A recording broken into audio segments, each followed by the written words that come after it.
everyone, today I'm going to show you how to clean your jewelry. You all know after a while our jewelry start changing its color and it start looking old. I don't like to throw my jewelry. By using this simple method can help you to make your jewelry look like new. So let's get started and don't forget to subscribe and share my video.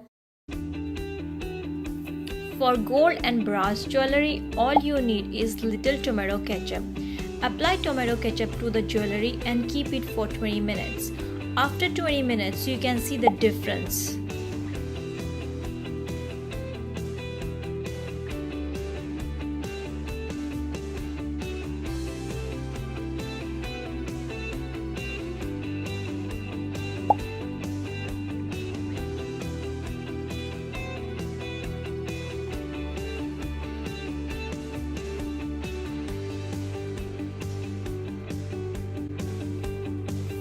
So this is another one of my jewelry. It's 5-year-old, but after cleaning it with tomato ketchup, you can see that it looks just like new.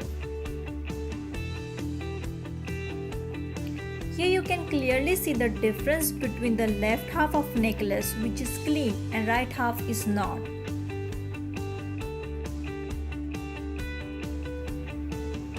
For cleaning your silver jewelry, you can use any brand toothpaste and spare toothbrush.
Keeping your jewelry in ziplock will protect them from losing their shine. I try to keep my jewelry in ziplock bag. Hope you guys like my video. If you have any question, write down in comment box below, and thank you for watching my video.